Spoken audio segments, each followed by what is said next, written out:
Bem-vindos a esta análise onde vamos mergulhar fundo naquelas batalhas espirituais ocultas que causam os nossos conflitos diários nos relacionamentos. Tudo isso baseado nas ideias fantásticas de Paul David Tripp, lá do capítulo 5 do material dele, Compreendendo a Luta do Seu Coração. A grande sacada aqui é que as guerras que a gente trava por fora, aquelas portas batidas e palavras ríspidas, começam lá dentro. Tem uma dinâmica silenciosa rolando o tempo todo no nosso íntimo, ditando exatamente como a gente reage a todo mundo ao redor. Então, por que será que os menores imprevistos causam as nossas maiores explosões? Todo mundo já passou por aquele momento em que uma mudança minúscula de planos estraga completamente o humor e gera uma baita discussão. Sabe quando o sangue ferve só porque a chave sumiu bem na hora de sair correndo para o trabalho? Ou quando uma mensagem demora um pouquinho a mais para ser respondida? Um detalhe bobo sai do roteiro e de repente vira uma cratera emocional intransponível. Mas de onde isso vem de verdade? O que é que está por trás dessas reações que são, vamos ser sinceros, quase sempre super desproporcionais? O jantar cubano. Uma receita para o conflito. Para a gente entender bem como essas reações fogem totalmente do controle, vamos dar uma olhada num cenário super cotidiano que chega a ser engraçado de tão frustrante. É a história clássica de um jantar que deu muito, mas muito errado. Imagina só a cena. Uma noite que tinha tudo para ser perfeita.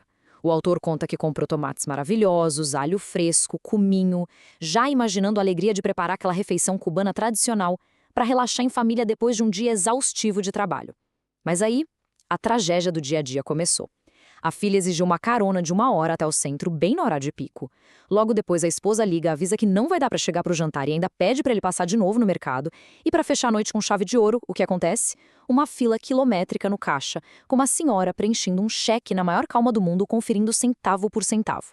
Aquela alegria toda, a expectativa de refogar o alho, evaporou e virou uma irritação profunda e uma raiva incontrolável. E o resultado disso? Bom, em vez daquele jantar maravilhoso, cheio de risadas, a noite acabou em 2 pizzas gordurosas e um isolamento total na sala de estar. O autor conta que ficou lá, emburrado no sofá, mergulhado na autopiedade. E é muito louco como é fácil a gente se identificar com isso.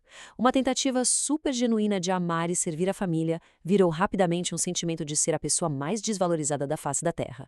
Sobrou só uma amargura, uma raiva daquelas contra todo mundo que ousou atrapalhar aquele plano supostamente perfeito. Mas, parando para pensar agora, será que a família era o verdadeiro problema nessa história?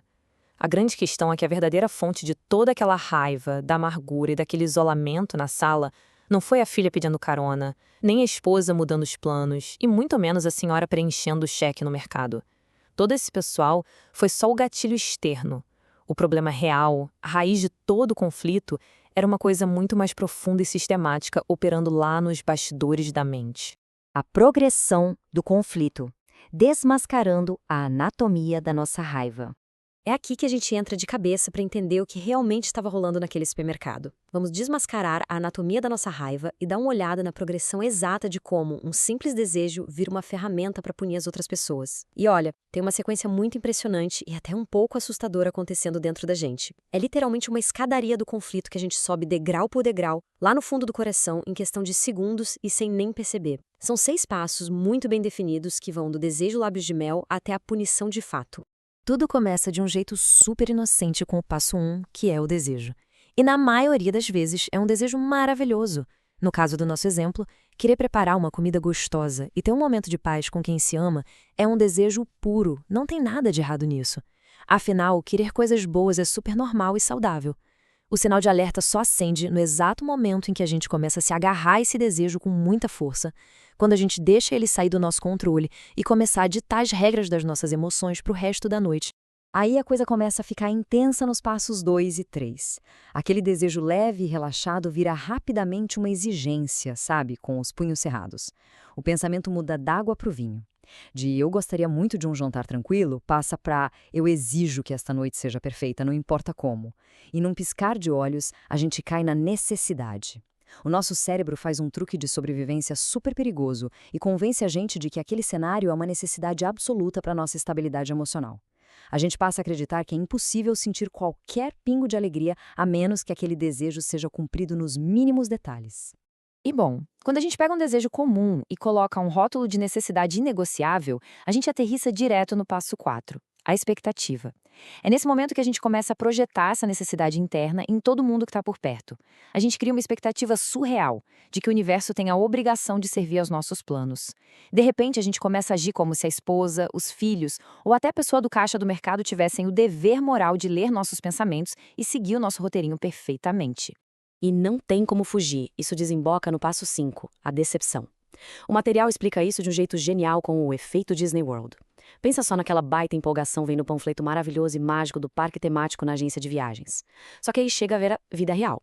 Uma espera sufocante de 55 minutos num calor de 36 graus, esmagado no meio da multidão, para aproveitar um brinquedo que dura exatos 33 segundos. O tombo entre a fantasia da cabeça e a realidade é gigante. E acontece exatamente a mesma coisa nos relacionamentos. Quando a gente impõe essas expectativas irreais nos outros e exige que eles satisfaçam as nossas necessidades a qualquer custo, a decepção dolorosa é só uma questão de tempo. Por fim, essa decepção toda transborda e a gente chega no passo 6, que é a punição. É o grande clímax trágico de todo esse ciclo de conflito. É quando a gente parte para retaliação ativa contra quem a gente ama, simplesmente porque eles quebraram as regrinhas dos nossos próprios reinos imaginários. E no dia a dia, essa punição vem de várias formas bem cruéis. Pode ser aquele gelo cortante do tratamento de silêncio, sabe? Ou uma resposta super sarcástica solta no ar, e até mesmo uma verdadeira explosão de raiva verbal. E o mais irônico de tudo isso é que, tentando forçar o mundo a girar do nosso jeito, a gente usa táticas que destroem exatamente aquela paz, intimidade e alegria que a gente estava tentando construir lá no passo 1.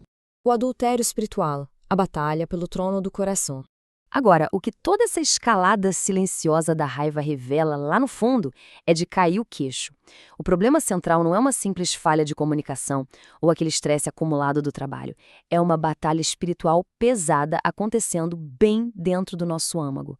E é aí que entra um conceito fortíssimo da nossa análise. O conflito diário é, na verdade, um adultério espiritual. E não estamos falando de infidelidade romântica, mas de quebrar uma lealdade profunda com o Criador.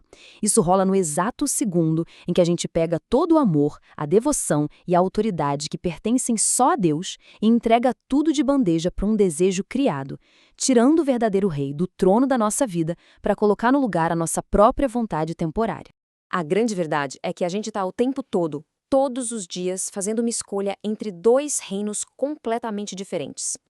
No reino do eu, o clima é pura tensão e ditadura. Os nossos próprios desejos é que dão as cartas e qualquer pessoa que ouse cruzar o nosso caminho com algum problema ou um atraso vira na hora um obstáculo irritante que precisa ser eliminado. Mas do outro lado, a gente tem o reino de Deus. E aí a perspectiva muda radicalmente, para muita paz. O Criador é quem governa de forma suprema e as outras pessoas deixam de ser um estorvo para se tornarem oportunidades lindas para a gente demonstrar paciência, servir e mostrar um amor genuíno, mesmo e principalmente quando todos os nossos planos desmoronam. Uma graça ciumenta. A cura esperançosa para o nosso adultério espiritual. Graças a Deus, a gente não é deixado à própria sorte para lutar essa guerra exaustiva e interna sozinhos, o que nos leva para a grande solução para todo esse caos que a gente costuma criar. O material fonte traz uma frase que é um verdadeiro soco no estômago no bom sentido. Nosso Deus está eternamente indisposto a compartilhar nossos corações. Ele luta pela gente com o que o autor chama de graça ciumenta. E calma, a palavra ciumenta aqui não tem absolutamente nada a ver com aquele sentimento tóxico e controlador humano, não. Pelo contrário, significa que existe um amor divino tão feroz, puro e protetor que simplesmente não aceita que a gente seja destruído pelos nossos próprios desejos egoístas e tiranos. Ele não deixa que isso seja a palavra final. E olha, essa tal de graça ciumenta não é só um conceito teológico que fica bonito no papel. Ela é muito, mas muito prática e transformadora para a nossa rotina mais banal de todo dia. Além de perdoar os nossos surtos, as caras feias e as falhas lá de trás, ela fornece para a gente exatamente a força necessária para agir diferente no agora. É ela que nos dá o poder vital de dizer não para esses desejos tiranos que querem ditar as regras do jogo. Na vida real, no mundo real, é exatamente isso que faz a gente conseguir respirar fundo numa fila lenta de mercado em vez de murmurar um monte de insultos. É o que quebra o ciclo punitivo e nos reconquista, amolecendo o coração para que a gente possa voltar a servir e amar de verdade quem está do nosso lado.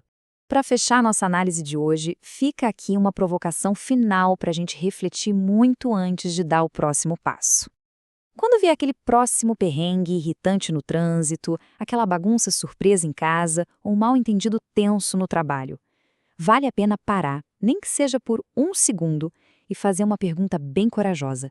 Qual reino está atualmente governando o trono do coração?